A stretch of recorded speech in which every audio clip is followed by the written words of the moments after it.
Assalamualaikum warahmatullahi wabarakatuh. Innal hamdalillah nahmaduhu wa nasta'inuhu wa nastaghfiruh wa na'udzu bihi min shururi anfusina wa min sayyiati a'malina. May yahdihillahu fala mudilla lahu wa may yudlil fala hadiya lahu. Asyhadu an la ilaha illallah wa asyhadu anna Muhammadan 'abduhu wa rasuluh. Allahumma salli ala Muhammad wa ala ali Muhammad, amma ba'd. Ayyuhal mu'minuna rahimakumullah, usikum wa iyaya nafsi bitaqwallah.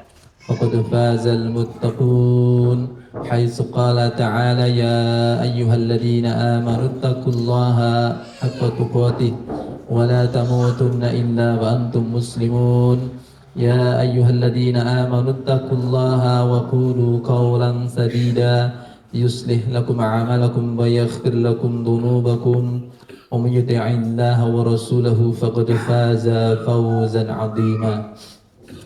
Muslimin muslimat, ikhwani akhwati arsyadakumullah, alhamdulillah, puji dan syukur kita panjatkan kehadirat Allah atas segala nikmat yang terlimpah, atas taufiknya kepada kita sehingga bisa bertemu berkumpul di liqa'ul ukhuwah dan juga di majelis ilmu. Semoga ini bagian dari raudhah min riyadil jannah, taman di antara taman-taman surga, yang dengan kita berkumpul di taman surga dunia, semoga Allah juga kelak pertemukan kita di taman surga di akhirat.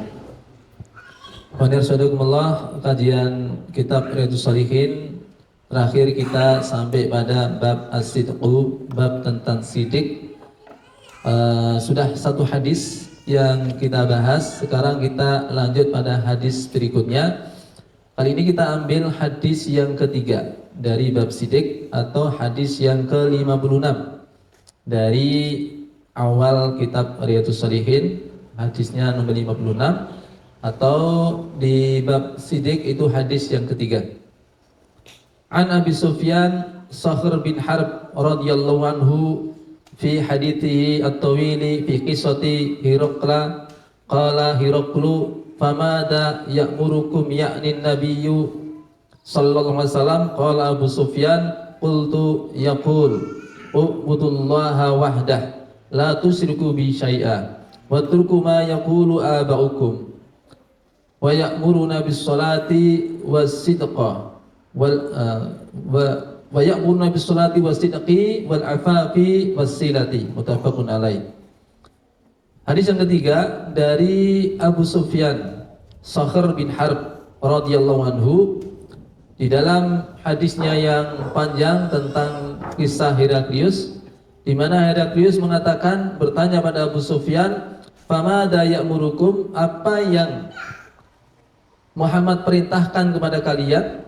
Qala Abu Sufyan menjawab, qala Abu Sufyan qultu yaqulu ubudullaha wahdah. Yang diperintahkan oleh Nabi Muhammad kepada kami adalah ubudullaha wahdah, beribadahlah kalian kepada Allah wahdahu saja, tidak ada yang lain. Beribadahlah kepada Allah saja, la tusyriku bi syai'a, jangan menyekutukan dengannya sesuatu pun. Watruku ma yaqulu aba'ukum, dan tinggalkan apa yang dikatakan para leluhur kalian. Wa ya'muruna bis shalah, dan dia memerintahkan kami untuk salat. Wasidqi, memerintahkan kami untuk jujur. Wal afaf, dan menjaga kehormatan. Wasilah, dan menyambung persaudaraan. Muttafaqun alaih. Baik, ini aslinya hadisnya panjang, tapi kita cukupkan juga pembahasan yang ada di sini dari Abu Sufyan. Abu Sufyan, kita sering mendengar Abu Sufyan bin Harb, ya. Namanya adalah Sakhr bin Harb. Sakhr bin Harb, ya. Namanya Sakhr, kemudian kunyahnya adalah Abu Sufyan, ya. Nah, Abu Sufyan ini seorang sahabat, meskipun masuk Islamnya setelah Fathul Makkah, maka karena dia kemudian masuk Islam juga punya suhbah kepada Nabi, kita doakan beliau dengan kalimat radhiyallahu anhu, semoga Allah meridhoi beliau. Abu Sufyan bin Harb ini sebagaimana kita tahu dulunya merupakan musuh Islam yang ya kelasnya itu 11-12 dengan Khalid bin Walid ya. Kalau Khalid bin Walid itu ketika masih menjadi musuh Islam, dia panglima perang Uhud. Kalau Abu Sufyan dia itu panglima perang Ahzab ya. Perang Ahzab itu perang sekutu atau disebut juga dengan perang Khandaq atau perang parit. Nah, dari situ kita tahu namanya perang Ahzab itu perang sekutu ya. Itu sudah gabungan orang-orang Quraisy, orang-orang Yahudi ya, dan dari berbagai macam kubu itu jadi satu untuk memusuhi Rasulullah. Ketika itu dipilih pemimpinnya adalah Abu Sufyan. Maka kita bisa melihat memang Abu Sufyan seorang tokoh Quraisy yang sangat andal dan dia dikenal kecerdasannya ya. Juga kecermatannya dalam strategi perang ya. Dia ketika di perang Ahzab ini terkait sekali dengan bahwa kemudian hikmahnya beliau menjadi seorang sahabat, karena di perang Ahzab itu hampir saja dia dipanah oleh Hudzaifah ibn Yaman ya.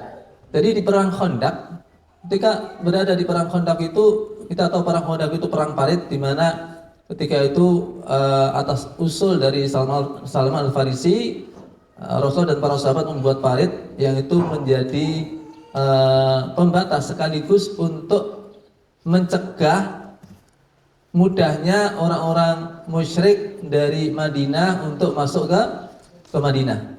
Ya, orang-orang musyrik dari Mekah supaya tidak dengan mudah masuk ke Madinah, maka dibikin parit. Yang itu jelas memang ada plus minusnya, itu juga sudah dipahami. Ya, plusnya jelas sehingga mereka kalau mau masuk ya, mereka harus turun parit dulu dan dengan mudah akan diserang oleh kaum muslimin. Minusnya adalah kaum muslimin juga tidak bisa keluar dari Madinah ya. Sehingga memang sampai terjadi mereka seperti terembargo ya dengan sendirinya, sehingga sempat di suatu kali pas di perang Ahzab itu kondisi sangat dingin, kondisi kekurangan makanan juga, logistis juga sudah sangat menipis, kemudian suasana sangat gelap. Pada saat itu para sahabat kumpul, lalu Rasulullah SAW itu memberikan tawaran kepada para sahabat ya. Ketika itu pasukannya Abu Sufyan sudah berada di area dekat dari tempat tersebut di seberang, yang ketika itu Nabi memberikan tawaran kepada para sahabat, siapa yang berani untuk nyebrang parit lalu masuk ke markas musuh untuk mencari informasi sebanyak-banyaknya tentang mereka, lalu kembali kepada kami tanpa melakukan apapun selain untuk mencari informasi. Ini tawaran yang sangat berat, sampai ketika itu tidak ada sahabat yang angkat jari ya. Dalam satu riwayat ada ketika itu mereka sampai tidak ada yang menawarkan diri, tidak seperti biasanya, karena suasananya memang sangat-sangat berat ya. Jadi udah dingin, dalam keadaan sangat-sangat lapar ya, kemudian sangat gelap, tugasnya sangat berisiko. Kalau dingin-dingin, gelap-gelap, ya, lapar, itu ada yang tugas nyari sate itu mudah ya.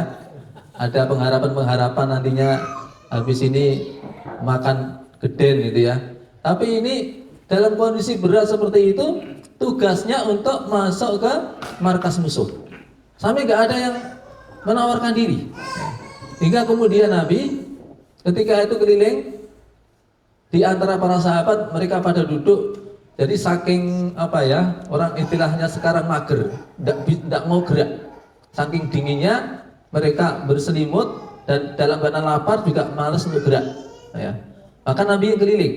Ketika itu beliau kakinya apa ini nyampar kaki seorang sahabat. Maka beliau tanya, siapa kamu? Tidak kelihatan Nabi itu. Malam-malam, siapa kamu? Dia jawab, Hudzaifah. Kamu berangkat. Ya. Masya Allah. Ya. Tadi nggak menawarkan diri, tapi kalau sudah diperintah, tidak ada peluang untuk mengelak. Kamu berangkat. Ya. Maka ketika itu Hudzaifah yang dia katakan ketika itu padahal saya yang paling lama merasakan kelaparan. Ya. Paling kedinginan, ya. Maka dia ketika itu berangkat seakan dia berjalan di kolam. Wallah alam, gambarannya mungkin karena sangat dinginnya, kemudian karena laparnya juga, jadi kaki kayak ngambang, ya. Kaki kayak ngambang, saking laparnya, ya, agak sempoyongan bagaimana gitu ya. Nah, itu pun dia juga harus masuk ke dalam markas musuh.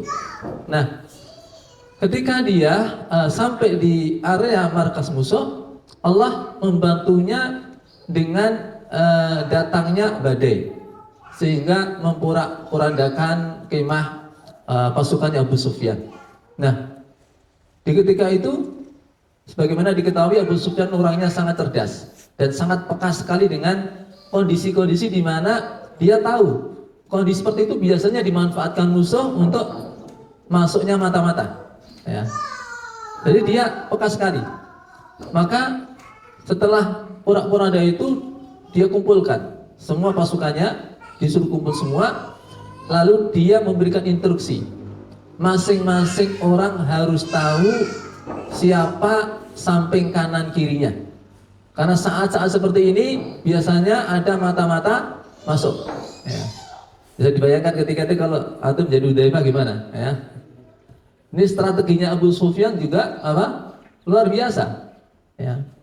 Karena dengan cara itu nanti akan ketahuan bahwa ternyata ada penyusup itu loh. Ya. Hari ini kan tidak ada penyusup ya, walaupun saya ada yang nggak kenal tapi kan untuk ngaji ya, bukan di perang Ahzab ya. Jadi dia sadar betul dalam kondisi seperti ini mesti ada penyusup. Ya. Kalau ada rencana situasi seperti itu ada, mesti ada penyusup. Makanya dia menginstruksikan pasukannya supaya mengetahui siapa samping kanan samping kirinya. Ya, apa yang dilakukan oleh Hudzaifah bin Yaman? Beliau, ya ini bahasanya Allah ilhamkan kepada beliau untuk sebelum laki ditanya, beliau sudah nanya kanan kirinya. Kamu siapa? Fulan. Ya. Kamu siapa? Fulan. Ya udah. Ya. Kalau sudah bertanya, tidak ditanya lagi. Ya. Sebaik-baik pertahanan adalah menyerang. Ya. Ya, sebelum ditanya, nanya dulu. Makanya dia tidak ditanya. Nah. Maka ketika itu posisinya aman, dan di ketika itu dia mendapatkan posisi yang sangat strategis sekali, di mana Abu Sufyan yang selaku sebagai panglima perang, ya, posisinya itu sangat apa ya, metok itu apa namanya? Apa? Sangat jelas sekali, bukan sekedar jelas ya, jelas cuman kelihatan. Tampak dan itu betul-betul masih berada di jarak ghalwah. Apa ghalwah itu? Jarak efektif panahan itu namanya ghalwah. Ya, itu namanya jarak ghalwah. Miqdar ataupun ukuran, ya, efektifnya anak panah mengenai sasaran oleh pemanah standar lah. Ya, ya cuman standar kita sama sahabat masih jauh. Ya, ghalwahnya para sahabat ya 175 200 meter itu jarak keluar mereka, ya. Kita 175 masih nggak tahu ya, tadi lihatnya kemana, nyari erunya kemana nggak tahu ya. Ya. Kayaknya tadi sampai di situ ya, tapi nyata di situ nggak ada ya. Itu betul-betul berada di jarak keluar. Yang Hudzaifah bin Yaman yakin betul, misalkan dia mana kena itu. Padahal kan kalau secara strategi panglima udah mati kan, udah selesai kan, ya, menang. Tapi dia ingat dengan pesan Rasulullah, tugasnya hanya mencari sebanyak-banyaknya informasi, melaporkannya kepada kami. Maka ketika itu Hudzaifah bin Yaman menahan diri, ya. Jadi pemanah pun juga harus pintar menahan diri ya. Kapan melepaskan, kapan tidak melepaskan, itu juga harus tahu. Nggak asal langsung pasut aja ya. Ya, fasnak boleh lah, tapi jangan langsung apa-apa langsung disut gitu ya. Harus sadar betul tuh arahnya kemana, ya, itu apa dan sebagainya, harus benar-benar juga bagaimana nanti dampaknya. Maka ketika itu Hudzaifah bin Yaman menahan diri, dia tidak memanahnya, dan kemudian dia bisa pulang dan kemudian melaporkan informasinya kepada Rasulullah SAW, dan itu diantara hikmahnya, ya, Abu Sufyan tetap hidup. Yang kemudian setelah Fathul Makkah, maka Abu Sufyan kemudian masuk Islam. Ya.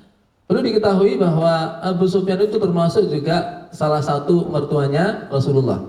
Ya. Yakni istri Rasulullah itu ada yang namanya atau kunyahnya Ummu Habibah. Ummu Habibah itu namanya adalah Romlah bintu Sakhr, ya, atau Romlah bintu Abu Sufyan. Itu beliau adalah istrinya Rasulullah, sehingga Abu Sufyan adalah mertuanya Rasulullah. Ya. Apa saja setelah dia masuk Islam? Enggak. Ketika di masa jahiliyahnya, ya. Makanya Abu Sufyan pernah karena kaumnya itu melanggar perjanjian dengan kaum muslimin, dia ke Madinah. Ketika itu dia bermaksud untuk ini melobi anaknya, ya, untuk melobi kepada Rasulullah, ya. Sehingga dia datang, tapi ketika itu mau menepati tikarnya Rasulullah, dilarang oleh anaknya karena masih dalam keadaan musyrik, ya. Nah itu ceritanya. Jadi dia juga sebagai salah satu mertua dari Rasulullah, dia panglima perang Ahzab, kemudian dia juga memiliki karakter-karakter sebagai seorang pemimpin, ya. Makanya orang-orang yang di masa jahiliyah, seorang pemimpin, seorang yang handal, seorang yang secara umum baik, maka di Islamnya pun juga seperti itu. Khiyarukum fil jahiliyah, khiyarukum fil Islam. Sebaik-baik kalian di masa jahiliyah adalah sebaik-baik kalian di masa Islam jika memahami ilmu, jika memiliki apa? Ilmu. Hadirin yang dimuliakan Allah SWT, ini sekilas tentang Abu Sufyan bin Harb, atau namanya adalah Sakhr bin Harb, ya, kunyahnya adalah Abu Sufyan, ya.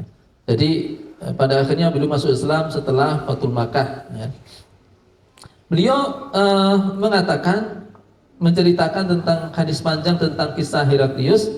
Di antara kisah tersebut adalah Heraklius bertanya kepada Abu Sufyan yang ketika itu dia masih kafir, ya. Famada ya'murukum, apa yang diperintahkan oleh Muhammad kepada kaum kalian, ya. Kalau Abu Sufyan mengatakan, ini bisa dipahami sebagai branding dakwahnya Rasulullah, ya. Versi orang-orang Quraisy, ya.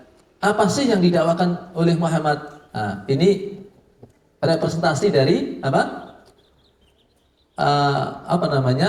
testimoni ataupun pengakuan orang-orang Quraisy, karena dia termasuk tokoh Quraisy, ya. Termasuk ini juga menjadi semacam informasi. Inilah yang paling sering disampaikan Rasulullah, paling sering didakwakan Rasulullah, utamanya di Mekah, ya, ketika berada di Mekah, ya. Maka ketika Heraklius bertanya apa yang disampaikan Muhammad kepada kaum kalian, Abu Sufyan menyampaikan beberapa hal, ya. Jadi Muhammad itu mendakwakan ini. Nah, ini poin-poin yang kita perlu pahami, branding dari dakwah Rasulullah SAW, utamanya ketika berada di Mekah. Apa itu? Ini brand dakwahnya Nabi yang pertama adalah u'budullaha wahdahu la tusyriku bihi syai'a. Beribadahlah kepada Allah saja, la tusyriku bihi syai'a, jangan menyekutukan dengannya sesuatu apapun. Jangan menyekutukan sesuatu apapun dengannya. Nah, ini yang paling penting, ya, dakwah paling penting itu adalah dakwah tauhid, ya. Dakwah tauhid itu artinya, jadi ada kalimat la ilaha illallah itu ada takhaliyah dan tahaliyahnya. Takhaliyah itu pengosongan, tahaliyah itu menyandang keutamaan. Takhaliyah pengosongan dari segala bentuk al-alihah, al-angdat, al-arbab, ya. Apalagi at-tawaghid, ya. 4 hal ini harus disingkirkan, harus dibersihkan bagi orang yang tidak bertauhid, ya. Al-andad, tandingan-tandingan selain Allah, orang-orang yang dicintai, ya, melebihi kecintaannya kepada Allah, ya. Arbab, ini orang-orang yang berfatwa menyelisih kebenaran tapi tetap diikuti, itu arbab, ya. Kemudian atau wagid, orang-orang yang rela untuk diibadahi, ya. Kemudian apalagi tadi? Al-arbab, al-andad, atau wahid, satu lagi apa tadi? Apa ya? Saya tadi sudah menyebutkan 4 atau baru 3? 3. Baru 3 ya. Yang satunya lagi, yakni sebentar. Tauhid, kemudian angdat, kemudian arbab sudah ya? Belum. Rob selain Allah. Apa lagi? Baru 3 tadi ya? Jadi segala hal yang itu menyelisihi ataupun siapa saja yang dianggap menyaingi Allah, ya, itu ada disingkirkan, ya. Ada hal-hal yang sifatnya tawagid tadi semacam dukun, termasuk dari tawagid, ya. Itu harus disingkirkan. Kemudian juga yang bukan sekedar disembah selain Allah dan dia ridho, juga orang-orang yang ketika dia berfatwa dengan apa yang menyelisih kebenaran, ya, lalu diikuti, itu namanya arbab, ya. Jadi ini punya potensi kayak gini, ustadz gitu ya. Jadi perkataannya harus diikuti, ya. Kalau nanti nggak diikuti, padahal sudah jelas salah, ya, nanti marah, ya. Itu arbab, harus disingkirkan. Jadi betul-betul dibersihkan dari segala bentuk, ya, tandingan-tandingan Allah itu, ya. Baru kemudian illallah, kalimat la ilaha illallah, itu harus pengosongan terhadap segala al-alihah. Al-alihah tadi ya, sesembahan-sembahan selain Allah. Berarti pas 4 ya. Udah 4 tadi saya sebutkan ya. Al-alihah, ya, al-alihah atau wahid, kemudian arbab, angdad. Al-alihah itu apa-apa yang dianggap bisa mendatangkan manfaat dan mencegah madarat selain Allah. Jimat-jimat itu al-alihah, ya. Termasuk juga apa lagi al-alihah? Ya, patung-patung, ya, itu adalah al-alihah. Harus dibersihkan semuanya. Baru seseorang bisa bertauhid, bisa mengisahkan Allah. Ya. Kalau seseorang dia mengakui Allah sebagai ilah, tetapi tanpa membersihkan hatinya dari 4 hal tadi, maka tidak akan bersih tauhidnya. Maka kalimatnya la ilaha illallah. Ini beda kalau kalimatnya Allahu ilahun. Ya. Allah adalah ilah. Itu beda dengan kalimat la ilaha illallah. Karena kalimat Allahu ilahun itu masih memungkinkan selain Allah masih ada ilah yang lain. Allah itu sesembahan, tapi masih ada kemungkinan sesembahan-sembahan lain yang diterima, ya. Makanya kalimatnya la ilaha illallah. Kalau antum pengen menjadikan septic tank menjadi bak mandi, itu kira-kira gimana caranya? Dikasih air bersih atau dibersihkan dulu? Ya. Dibersihkan dulu. Jangan kemudian mungkin itu ada septic tank kemudian mau dijadikan diubah menjadi kolam renang. Akhirnya apa? Dikasih air bersih langsung, gitu ya. Kira-kira gimana? Ya. Nggak bisa bersih, makanya harus dibersihkan dulu. TA1-nya dibersihkan semuanya, ya. Sampai bersih, kuras, dibersihkan. Kalau perlu dikasih apa-apa yang bisa menghilangkan baunya, jadi pengaurnya hilang semua. Baru ketika itu apa? Dikasih air bersih, baru bisa menjadi kolam, ya. Tapi kalau masih posisi kotor, kemudian diguyur dengan air meskipun banyak, itu nanti juga tidak bisa bersih, ya. Nah, ini warahmatullahi, makanya begitupun juga dalam proses hijrah itu ada takhalliyah dan tahaliyah. Takhalliyah itu pengosongan dari perkara-perkara dosa dan keburukan untuk diganti dengan tahaliyah, yakni menghiasi diri atau menyandang berbagai keutamaan-keutamaan dan kebaikan, ya. proses hijrah juga seperti itu. Ya, nah pesan Rasulullah yang paling penting yang didakwahkan kepada orang-orang Mekah ketika itu adalah ubudullah wahdah la tusyriku bihi syai'a. Beribadahlah kepada Allah saja, jangan menyekutukan sesuatu dengan apapun. Makanya kalau kita paham tauhid itu juga syaratnya harus paham juga kesyirikan. Ya. Biditiha turaful asya, dengan mengetahui kebalikannya maka didapatkanlah hakikat sesuatu. Nah, kadang-kadang kaum muslimin itu mereka menyukai satu sudut pandang ya tentang kebaikan, tetapi tidak mengetahui tentang keburukan. Sehingga ketika mereka melakukan satu keburukan tidak nyadar bahwa keburukan itu ternyata bisa menghapus kebaikan yang telah dilakukannya. Ya, makanya penting apa yang diucapkan juga oleh Hudzaifah ibn Yaman ya, di dalam Sahih Bukhari, beliau menyebutkan ada satu qaul dari Hudzaifah ibn Yaman. Beliau katakan inna yas'aluna nabiyya sallallahu alaihi wasallam anil khair. Sesungguhnya orang-orang sudah bertanya kepada Rasulullah perihal kebaikan. Jadi rata-rata sudah pada ngerti, sudah tanya sama Nabi perihal kebaikan. Amal apa yang bisa memasukkan ke dalam surga? Amal apa yang berlipat ganda pahalanya? Amal apa yang paling dicintai oleh Allah? Orang-orang sudah bertanya. Was'aluhu anisyar. Adapun aku bertanya kepada beliau perihal keburukan. Ya. Kenapa? Yang lain sudah tanya kebaikan, saya bertanya tentang keburukan. Untuk apa? Makhafatan ayyudrikani. Karena saya khawatir akan terjerumus ke dalamnya. Supaya tidak terjerumus, justru belajar. Jangan kemudian malah menutup mata. Kan ada alasan orang-orang tidak mau belajar tentang keburukan, kenapa? Nanti kalau sudah tahu hukumnya jadi nggak boleh ya. Mendingan nggak usah tahu hukumnya. Itu seperti orang yang melakukan satu perjalanan di tempat yang mengerikan. Jadi kirinya tebing, kanannya jurang.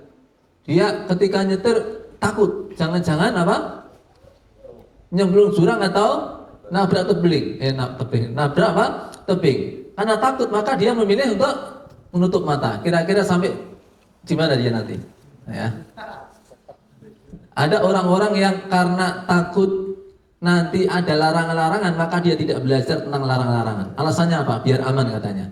Justru dia akan menjadi orang yang paling rentan dengan terjerumus kepada sesuatu yang paling berbahaya. Ya.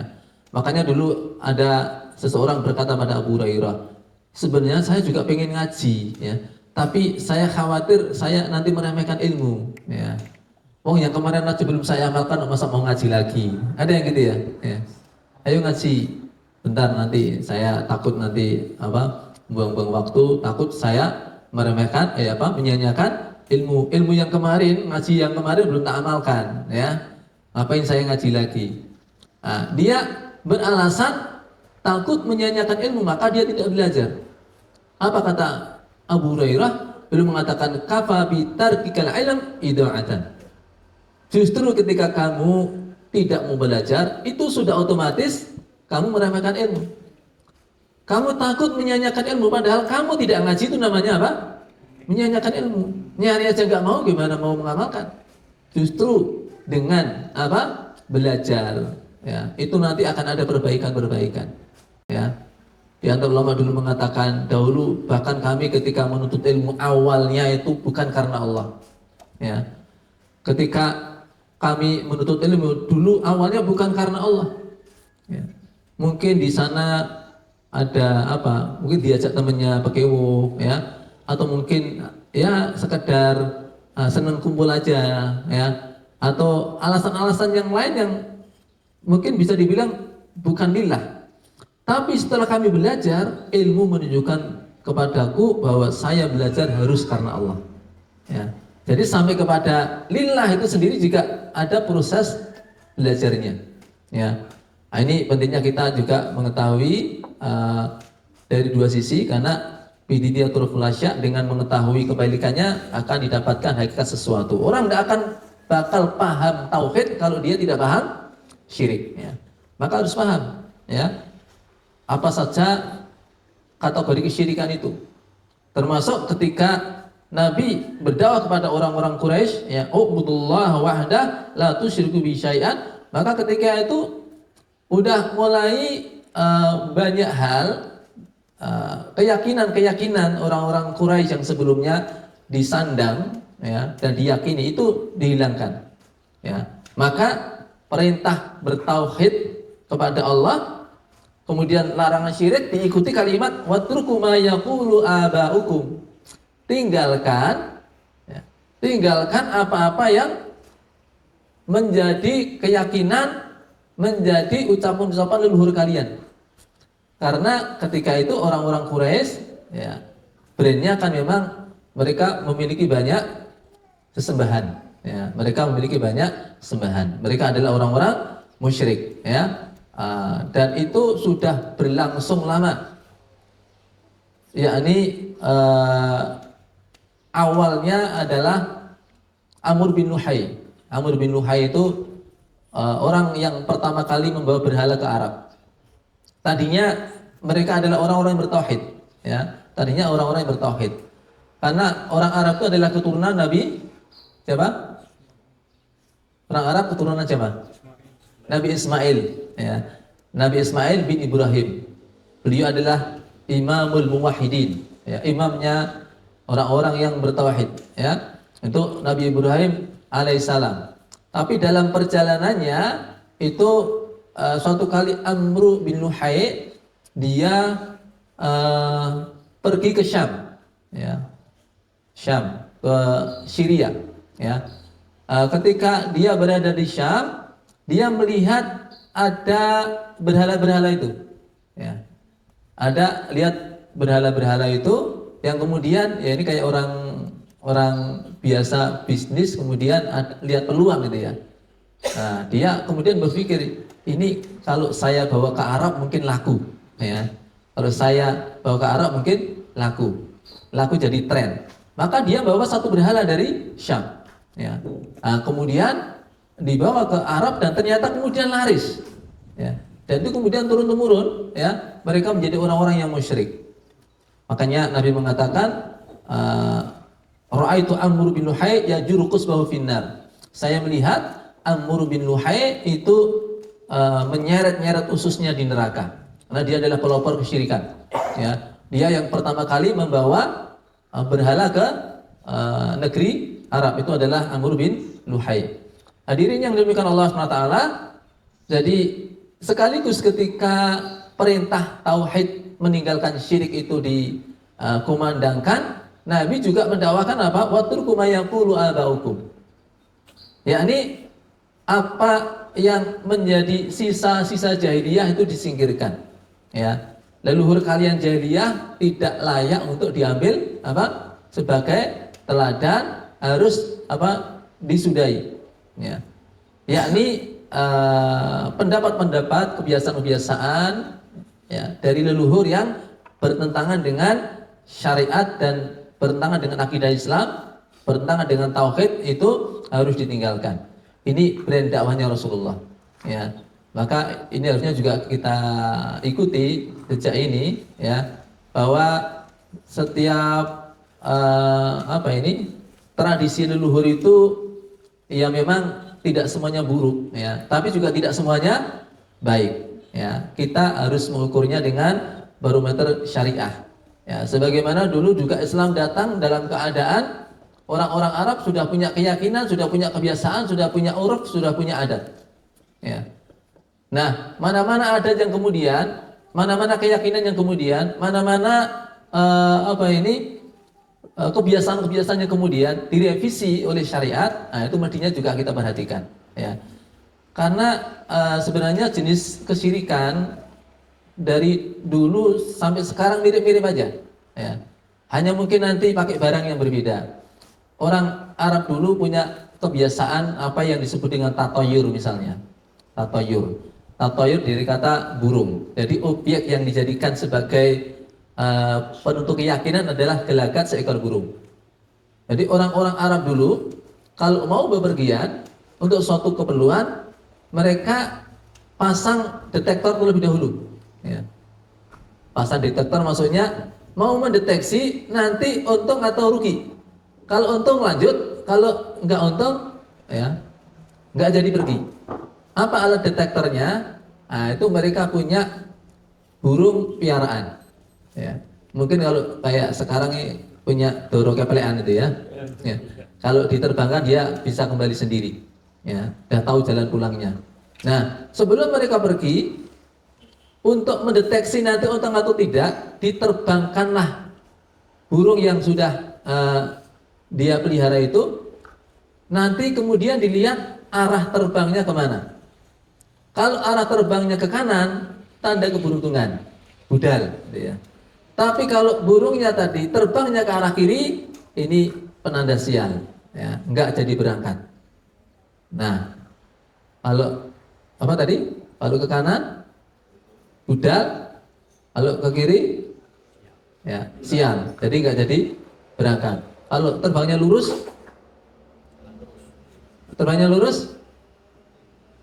ditunggu beloknya mas. Ya, tetap belok itu ya. Udah hafal nama rumahnya.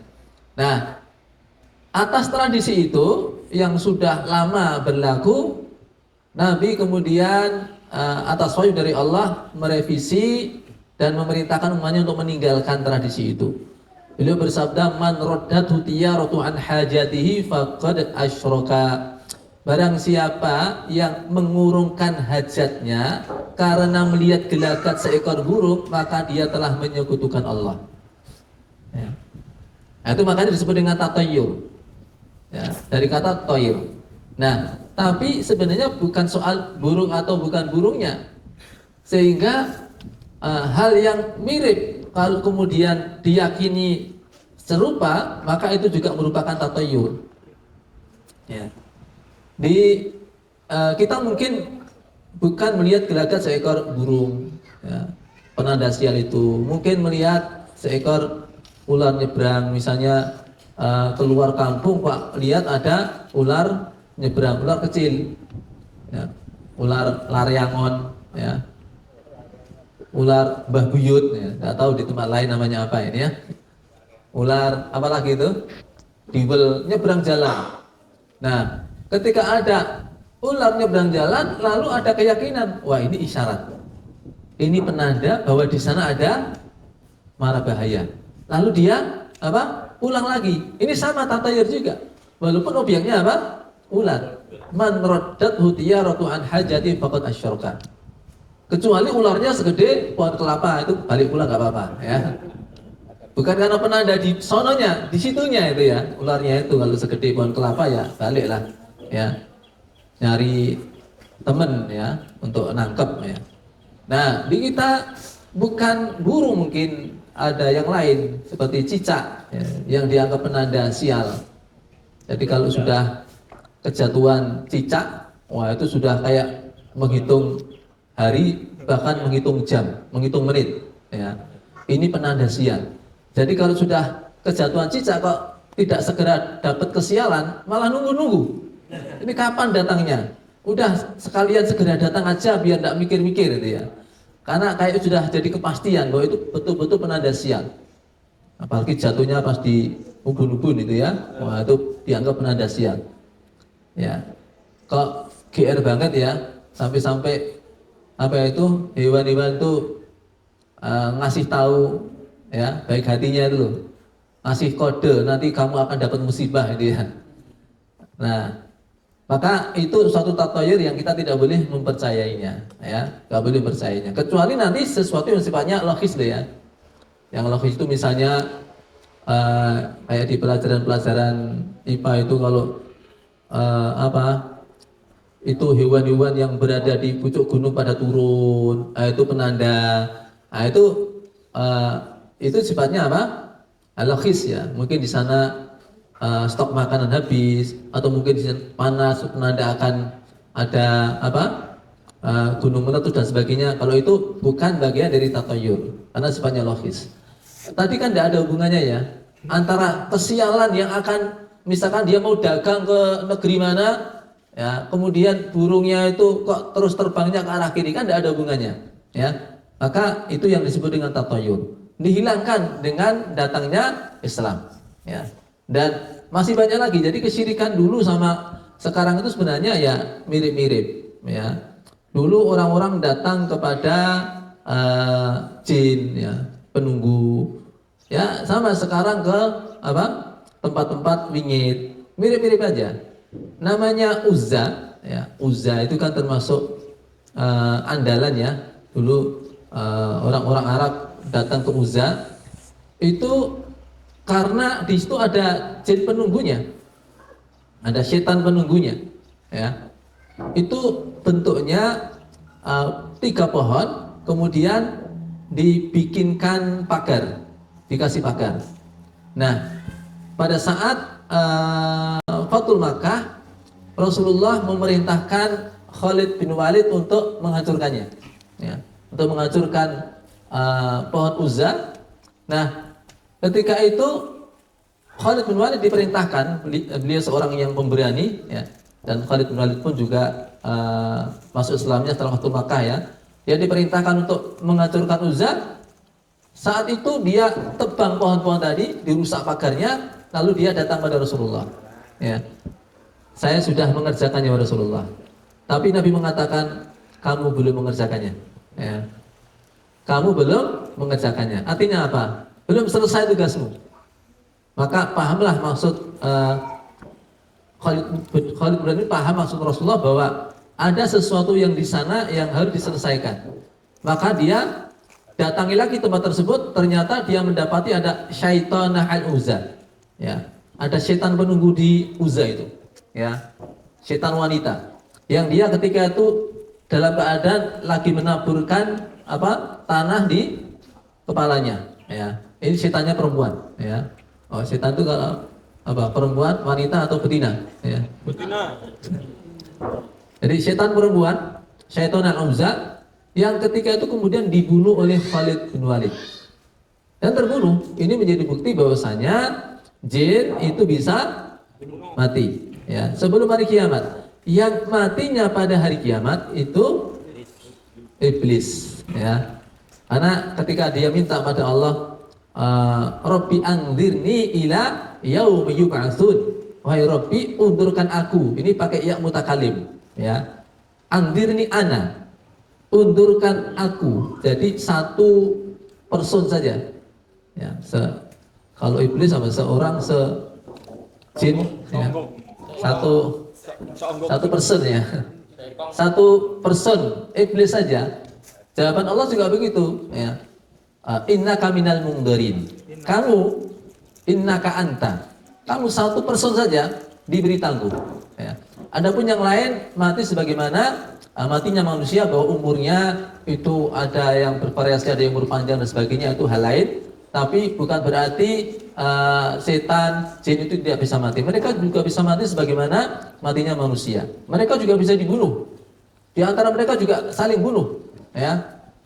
Makanya ketika Abu Sa'id al-Khudri, beliau meriwayatkan satu riwayat dari orang Ansar, itu ada ketika itu dia menyertai Rasulullah dari satu kejadian yang lain. Suatu kali dia hendak ikut program lanjutan, tapi dia minta izin sama Rasulullah untuk pamitan dulu sama istrinya. Ya, saya mau ikut tapi saya mau pamitan dulu sama yang di rumah. Ya.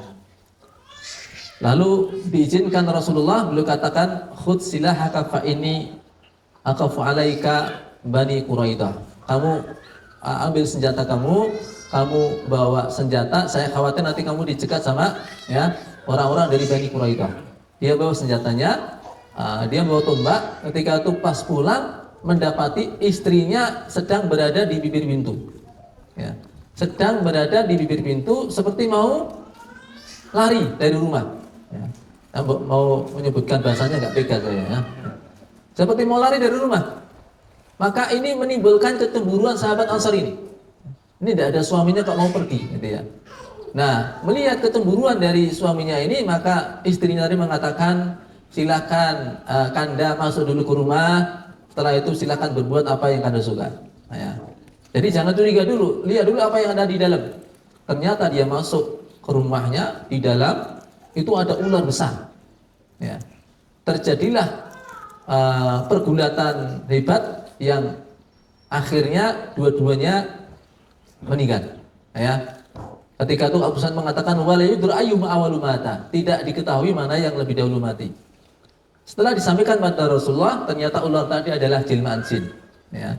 Ular tadi adalah jelmaan jin. Ya. Artinya apa? Jin itu juga bisa mati sebagaimana matinya manusia. Ya. Nah, khawatirullah, jadi kembali dulu orang-orang mereka datang kepada jin, sekarang juga banyak orang-orang yang datang kepada jin. Ya.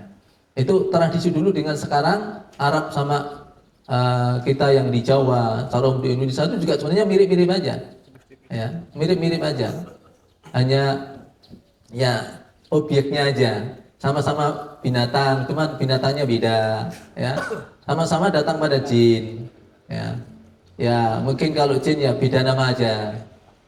Sana ke apa ini? Lata, Uzza, ke sini ke Mbah siapa, ya, nama jinnya.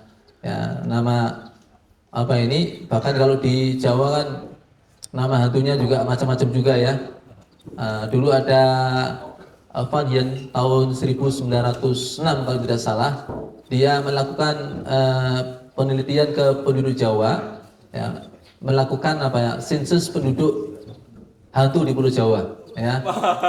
Jadi nanya ke orang-orang Jawa tentang nama-nama hantu, maka didapat oleh dia itu ada 50 nama hantu di Jawa, ya. Itu baru di Jawa aja ya, ada 50 nama hantu, ya. Dia tulis lengkap sama karakter dan ciri-cirinya. Yang biasa nyuri duit, ya. Ada namanya, apa namanya? Uyul. Ada yang biasanya menampakkan diri seperti wanita cantik, apa namanya? Ya, ada peri, lain lagi ya. Kuntilanak itu yang biasa pakai pakaian putih, ya, rambutnya terjurai, kadang-kadang bawa anak, itu kuntilanak itu ya. Ada lagi macam-macam itu, ya. Dulu aja udah ada 50, belum lagi ada ini apa anggota-anggota baru ya. Nama-nama baru muncul dengan adanya film-film horor, ya. Ala kulli hal,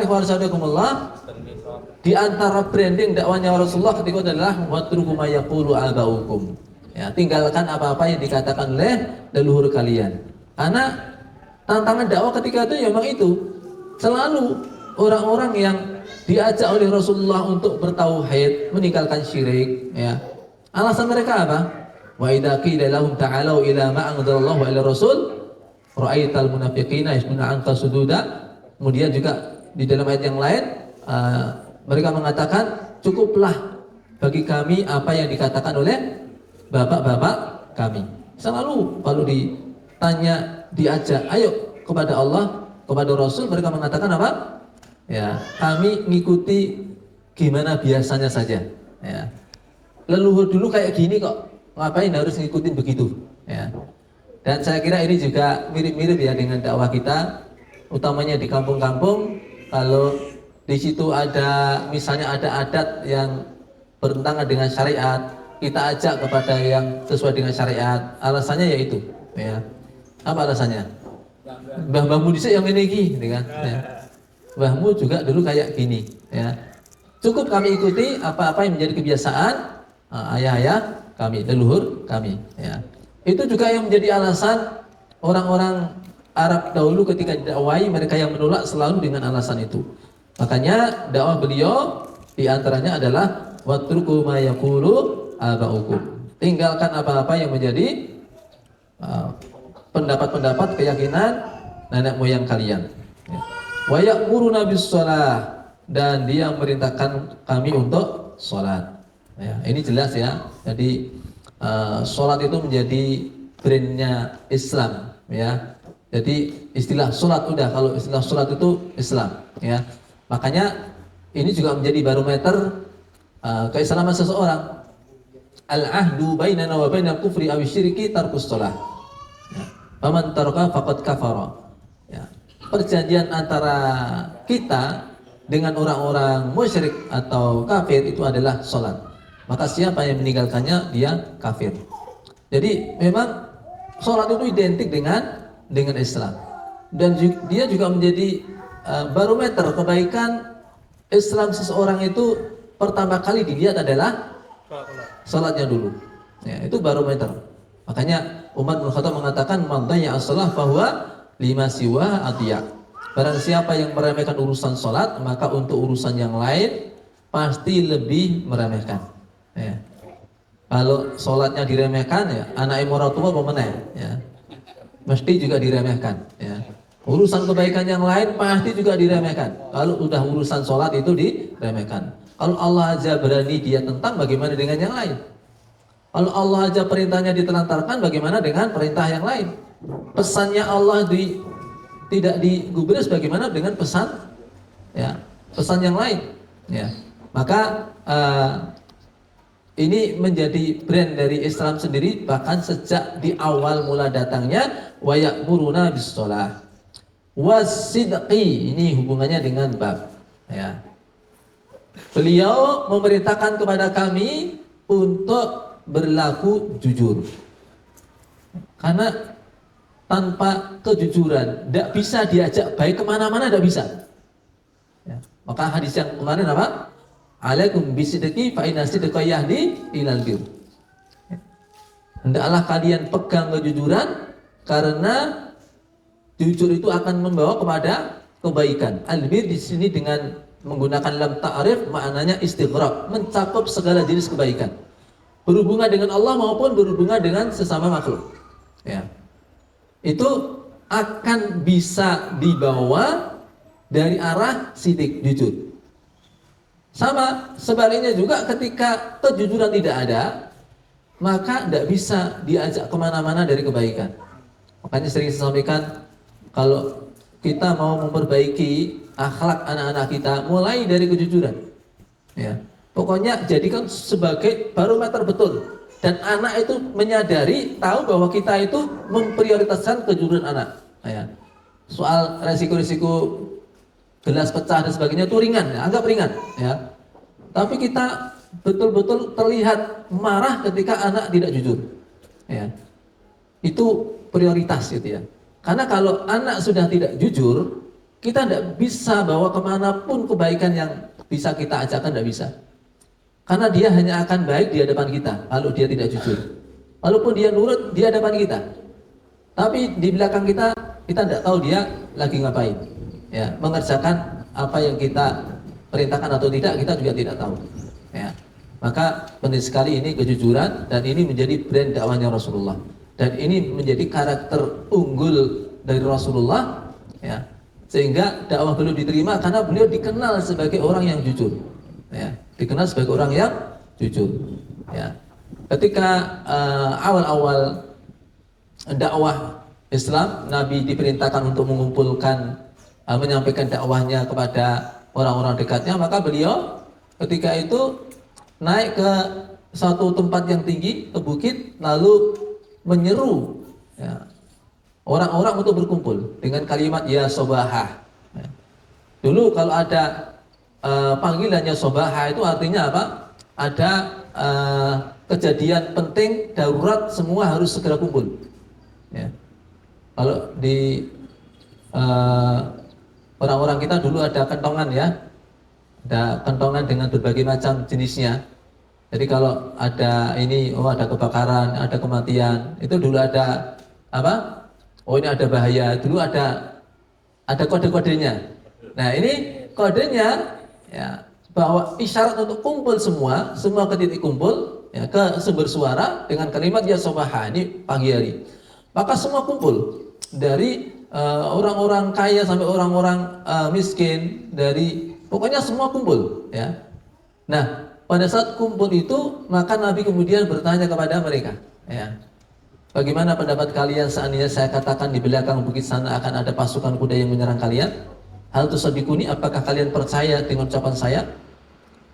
Apa kata mereka? Kami tidak pernah mendapati kamu dusta, ya. Kamu nggak pernah berdusta. Ini pengakuan dari orang-orang Quraisy sendiri. Kami tidak pernah mendapati kamu dusta. Jadi memang Nabi dikenal sebagai orang yang selalu jujur, ya.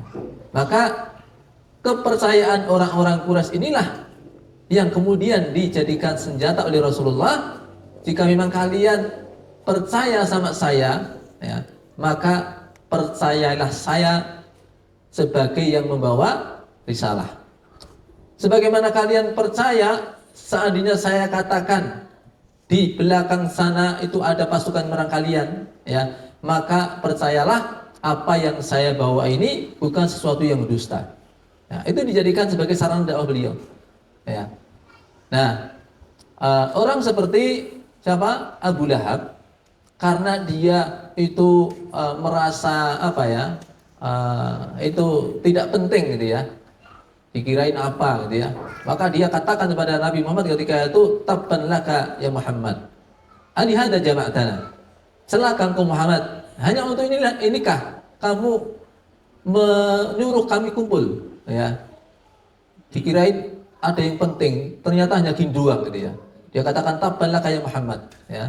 Maka atas celaan dari Abu Lahab itu turunlah ayat apa? Tabbat yada Abi Lahab wa tab, dan seterusnya. Ya.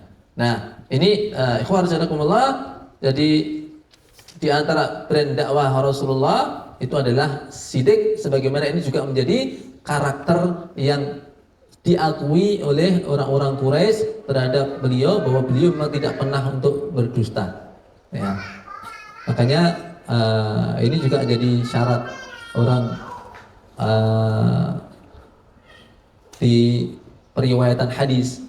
Kalau ketahuan dusta, ya, itu maka dianggap sebagai orang yang tidak bisa diambil riwayatnya, ya. Kalau sudah ketahuan dusta, riwayatnya tidak diambil, ya. Walaupun dustanya ke binatang, ya. Ngapusi jaran, ini ya orang kanggo hadis gitu ya. Ya. Pernah itu Imam Bukhari rahimahullah, ini karena banyak yang berinteraksi dengan kuda, maka saya sampaikan di sini ya, termasuk mengingatkan saya juga, ya. Imam Bukhari ini, beliau kan untuk mengumpulkan hadis-hadis Nabi itu kan harus berjalan ke tempat yang jauh. Beliau katakan, laqad adraktu aktsara min alfi ulama'il amsar. Saya mendatangi lebih dari 1000 ulama di penjuru negeri. Ya. Dan untuk mendatangi satu ulama yang dia katanya mendengar hadis dari Nabi, ya, untuk mendatangi itu kadang-kadang beliau harus berkorban, harus menjual rumah, ya, harus upgrade kendaraan. Ya, upgrade kendaraan dulu ya bukan dari apa? Dari Hijet ke Avanza ke apa? Pajero atau Fortuner ya. Ya tetap bigol ke bigol, unta ke unta, ya. Cuman ya dari sisi umur-umurannya mungkin, ya, dari sisi kekuatannya, dari sisi terlatihnya, kemudian juga dari sisi perangkatnya, ya. Itu di-upgrade. Padahal harus jual kendaraan, di-upgrade. Kemudian apa? Dia termasuk ketika itu dia harus upgrade kendaraan untuk mendatangi satu orang ini. Pas sampai di sana, dia dapati orang tersebut lagi kebetulan kudanya baru lari. Nah, dia memanggilnya dengan wadah makanannya. Ya. Ya, jadi wadah makanannya itu diperlihatkan sama kuda tersebut, ya, yang lagi lari itu. Lalu Imam Bukhari bertanya, kamu memang ada makanan? Ya. Enggak ada, ya, ini kosong ini, cuman gumace wae gitu loh, ya. Biar kudanya mau pulang, ya. Maka ketika itu beliau langsung mengambil kembali perbekalannya, langsung balik badan. Dia mengatakan, la akhudul hadis mimma yakdibul bahaim. Saya tidak mengambil hadis dari orang yang menipu binatang, ya. Jarang diapusi kayak yang menungso ya paling ya diapusi gitu loh, ya. Makanya hadisnya tidak diterima. Ya, berat ya. Jadi ini yang interaksi sama kuda. Saya ngingu pitik barang yang mana? Ya. Kur tiba air anggo pangan. Ya. Tiba air ditendang misalnya. Ya. Hati-hati ya. Karena kur itu udah kode ya. Atau mungkin itu bahasa isyarat tingkat internasional ya. Kalau itu merupakan isyarat mau ngasih makan ya betul-betul kasih makan. Ya. Maka Nabi sangat menekankan ini. Ada seorang ibu, ini juga dalam mendidik anak, ketika itu manggil anaknya, ya bunaya ta'al, ya, khud, anakku kesini kamu tak kasih. Maka Nabi langsung nanya ke ibu tadi, kamu tidak berikan apa anak itu? Kurma ya Rasulullah. Oke lah, tapi kalau kamu sampai tidak ngasih dia kurma, Allah catat kamu sebagai pendusta. Ya. Jadi hati-hati juga yang punya anak, jangan menjanjikan apa-apa yang tidak mau dikerjakan. Ya. Jangan janjikan sesuatu yang memang tidak ada niat untuk ngasih. Ya. Walaupun itu dalam rangka untuk apa? Ngelerem karena dia baru nangis gitu ya. Nangis didiamkan dengan cara janjiin, diajak ke mall, dikasih apa. Kalau memang tidak niat ngasih, jangan menjanjikan. Karena itu artinya Anda mengajari dusta ke anak-anak. Ya. Kedustaan nanti akan menular ke anak pun juga akan melakukan hal yang sama. Misalnya diamanai jaga adiknya, ya, adiknya nangis, dia juga akan mengatakan yang sama. Ya. Diem deh, nanti tak kasih ini. Padahal dia tidak punya modal untuk kasih ya. Ya, cuman yang penting anak tadi diam sehingga dia dusta. Dan itu kadang diajari oleh orang tuanya. Ya. Nah, ini diantara brand dakwanya Rasulullah, yakni wa ya'muruna bisidqi wal afaf, menjaga kehormatan. Ya. Menjaga kehormatan itu ada 2 poin. Pertama, menjaga kehormatan dari sisi untuk menjaga kesucian. Ya. Jangan sampai berzina, ini al-afaf, ya. Atau jangan melakukan hal-hal yang menjadi perantara kepada zina. Itu maksud ifah yang pertama. Yang kedua, jangan gampang meminta-minta. Nah, itu menjaga kehormatan, menjaga martabat. Ya, 2 hal yang diperintahkan Rasulullah. Kemudian wasilah, yakni menyambung tali persaudaraan. Ya. Asilah yang di sini adalah silaturahim. Rahim itu ya tempat tumbuhnya janin. Ya, itu namanya di perut ibu. Itu namanya rahim. Ya. Maka sebenarnya istilah silaturahim itu adalah menyambung hubungan yang ada hubungan nasab, hubungan kekerabatan. Itu yang disebut dengan silaturahim. Ya. Sementara di kita makna itu terlalu melebar. Ya. Ketika makna terlalu melebar, akhirnya yang inti kadang-kadang terlewat. Ya. Artinya orang sudah merasa silaturahim. Ya. Ketika dia melakukan pertemuan berkumpul dengan orang-orang jauh, ya, karena apa? Atas dasar hobi yang sama, ya. Kumpul silaturahim sesama pengendara hiking, ya. Dari mana? Habis silaturahim, ya. Tapi ternyata itu kerabat dekatnya masih bermusuhan, itu loh, ya, masih terputus. Dia sudah merasa melaksanakan perintah wasilul arham. Silul arham itu sambunglah rahim, ya. Bukan yang sama-sama punya sama penyuka hobi, bukan, ya. Ya oke lah, itu dikatakan silaturahim dengan pengertian kasih sayang, tapi aslinya wasilul arham ya itu, ya. Maka ya kalau kumpulan-kumpulan majelis, ya bolehlah kita katakan silatul ukhuwah, ya. Kita menyambung ukhuwah persaudaraan karena Islam, ya. Ini perlu ditekankan karena ya, ini juga demi dakwah juga. Pertama kali dakwahnya Rasulullah itu ya ditujukan kepada kerabat dekat dulu. Banyak di antara para dai, para aktivis itu perhatiannya keluar luar biasa, tapi keluarganya tidak mendapat sentuhan dakwah. Ya. Harusnya keluarga mendapat sentuhan dakwah. Ya. Orang tua ditinggal, nggak pernah mendapatkan dakwahnya, ya, sehingga masih tetap dalam kondisi jahiliyah, ya. Kalau dia tidak mau mengikuti dakwahnya bukan karena tidak mau mengikuti, tapi tidak pernah memang dikasih dakwah. Nah, makanya penting ini silaturahim, karena itu adalah brand dari dakwahnya Rasulullah, ya, itu sendiri adalah silaturahim, ya, menyambung tali persaudaraan yang ada hubungan rahim, ada hubungan nasab, ya. Nah, bukan berarti tidak boleh silatul ukhuwah, tetap diperintahkan. Muslim dimanapun dia berada, dia adalah saudara kita. Kita mau menerima Islam sebagai agama kita, kita juga harus menerima Muslim dimanapun berada juga sebagai saudara kita. Ini sudah konsekuensi yang tidak bisa dipisah, ya. Tapi sekali lagi bahwa silaturahim itu ada perintah tersendiri, ya. Yang maknanya apa? Bagaimana kita mendekatkan yang jauh, ya, bagaimana merapatnya yang renggang. Ya. Maka silaturahim yang paling utama itu adalah silaturahim kepada orang yang memutus. Ya. Jadi yang sudah putus kemudian disambung, itu yang benar-benar silah menyambung. Ya. Kalau ini berbuat baik kepada kerabat yang baik ke kita itu wajar, ya itu baik ya. Tapi itu belum sebenar-benar makna silah. Makna silah yang sesungguhnya itu menyambung orang yang memutusmu. Itu benar-benar apa? Merupakan menyambung itu ya, yang sudah putus disambung. Itu betul-betul silaturahim.